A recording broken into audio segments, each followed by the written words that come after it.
हमें, आपको पता है ना माँ बाप को क्या करने का हुक्म नहीं है? माँ बाप को उफ तक कहने का हुक्म नहीं। आपको मैं बताऊं एक वाकया।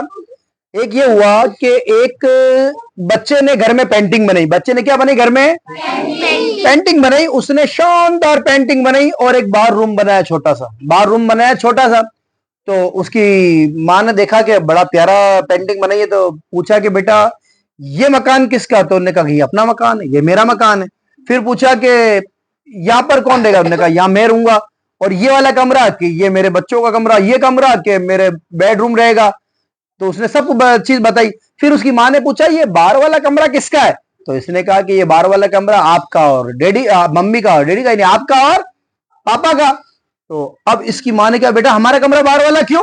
कि जब दादा का बाहर वाला है, जब आपने दादा को बाहर रख रखा है, जब मैं जवान होऊंगा, आप बूढ़े हो जाएंगे, तो फिर ऐसे जैसे दादा बाहर रह रहे हैं तो आप भी बाहर ही रहेंगे। तो उस माँ के दिमाग में बात आ गई। तो उसने उसके शोहर को बुलाया और दोनों गए, माँ बाप से माफी मांगी और उनको अंदर लेकर आ गए। ये इबरत होती है। कहते हैं कि एक शख्स था, जो एक शख्स नहीं, जिसको कहते हैं जैसी करनी वैसी भरनी। अब हुआ ये कि एक शख्स ले गया अपनी बीवी से परेशान होकर अपने बाप को माज अल्लाह धक्का देने। बोलो माज अल्लाह। तो कहते हैं कि धक्का देने के लिए ले गया, रास्ते में बिठा कर ले गया, तो पुल के करीब ले गया। तो बाप ने उसका इशारा, यानी बाप उसका क्या करने वाला, तो उसे भाप गया बाप कि ये मुझे धक्का देने के लिए लाया है। तो बाप ने कहा बेटा मुझे यहां मत धक्का देना। तो उसने बेटे ने कहा क्यों? कि फरमान मुझे आगे जाके उस कोने पे धक्का देना। तो बेटे ने कहा ऐसा आप क्यों कह रहे हैं पापा, है ना अब्बू? तो उसने कहा कि मैं इसलिए कह रहा हूं कि क्योंकि मैं मेरे बाप को लेकर आया था और इस कोने पे मैंने मेरे बाप को धक्का दिया था, तो मुझे पता चल गया है कि मैंने जैसा करा मेरे साथ भी ऐसा ही होगा कि आज तो मुझे वहां ले जाकर धक्का। तो वो समझ गया कि कल तेरे साथ भी ऐसा होना है। तो फिर उसने तौबा करी और वो उसके बाप को वापस लेकर आया। क्योंकि ये दुनिया है बेटा, घूम कर वापस आता है। आज हम अगर हमारे माँ बाप की खिदमत नहीं करेंगे तो कल हमारे बच्चे भी हमारी खिदमत नहीं करेंगे। माँ बाप को क्या कहने का हुक्म नहीं है? उफ तक कहने का हुक्म नहीं है। क्योंकि माँ बाप तो हमारे लिए रहमत है बेटा, अल्लाह की नेमत है बहुत बड़ा। कहते हैं कि एक शख्स था जो अपने बच्चे को कहां पर लेकर चढ़ा? ऊपर पहाड़ी पर लेकर चढ़ा। उसके हाथ में एक बॉल थी। बाप बुढ़ा था, बच्चा जवान था। तो उसने बॉल फेंकी बच्चे की तरफ नीचे, पहाड़ से नीचे फेंक दी। तो बेटे को कहा बेटा मुझे बॉल चाहिए। क्या चाहिए? तो बेटा फर्मा बरदार था, दौड़ा दौड़ा गया, लेकर आया थकता थकता और बाप के हाथ में दी, लो पापा।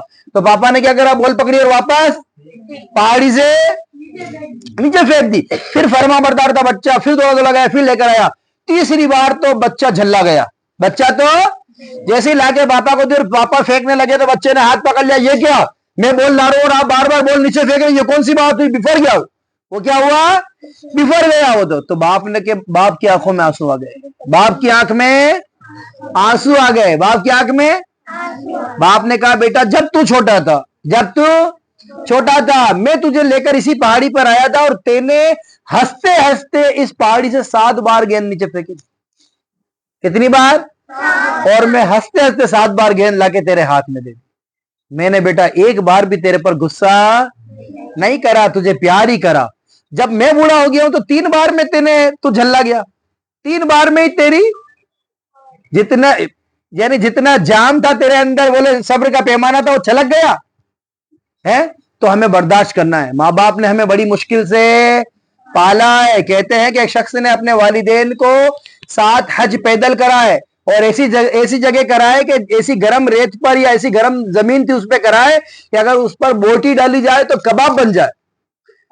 तो कहा कि क्या मैंने अपने वालिदैन का हक अदा कर लिया है? तो हुक्म हुआ कि शायद। क्या हुक्म हुआ? शायद जब तू पैदा हुआ तो तेरी मां को उस वक्त जो एक तकलीफ हुई, उसकी एक तकलीफ का यह बदला अदा हो। इतना मामूली सा, यानी बोले तो तेरा ये अमल है। इतनी भारी तकलीफ होती है मां को जब बच्चा पेट में होता है या पैदा होता है। और हम क्या कहते हैं? बड़ी आसानी से तुमने हमारे लिए किया ही क्या है? क्या कहते हैं? किया ही। माज अल्लाह। बोलो माज अल्लाह। तो इंशाअल्लाह माँ बाप के आगे हम क्या नहीं करेंगे? एक चीज को भली वो हमारे से 3 बार मंगवाए। होता क्या है, हम पड़ोसी कहता है तो हमें बेटा ये ला, तो फटाफट दौड़े दौड़े चले जाते हैं। और जब वही चीज माँ बाप कहते तो मुंह है, टेढ़ा टेढ़ा मुंह करते हैं। जब एक बार मंगा लेते तो फिर दोबारा भेजते, अरे बेटा मैं ये भूल गई तो वापिस लेके आ, तो फिर वो क्या करती है औलाद, अभी एक साथ मंगा लेते, नहीं याद नहीं आया होगा। कोई माँ बाप अपने औलाद को क्या परेशान देखना चाहता है, नहीं करना चाहते। तो वो दोबारा भी कहे तो हमें दोबारा भी वो चीज वापस लानी है, लानी पड़ेगी, है ना। एक फरमाते हैं कि जो बुजुर्गों की इज्जत करता है, जो बड़ों की इज्जत करता है, जब ये बड़ा हो जाएगा तो उसके बच्चे भी उसकी इज्जत करेंगे। तो इससे हमें बहुत सारी चीज पता चली। एक तो जब हम बड़े होंगे तो बच्चे हमारी इज्जत करेंगे, और इससे पता चला कि उसकी उम्र भी बड़ी होगी, उसकी उम्र में भी बरकत होगी। जो बुजुर्गों की इज्जत करता है तो फिर वो भी बुजुर्ग होगा, ठीक है ना। तो अल्लाह ताला हमें कहने सुनने ज्यादा अमल की तौफीक अता फरमाए, और माँ बाप का हमेशा फरमा बरदार रखे। अल्लाह ताला से दुआ है कि अल्लाह ताला हमारे वालिदैन से भी राजी हो जा और हमसे भी राजी हो जा। सल्लु अलल हबीब सल्लल्लाहु तआला अलैहि वसल्लम।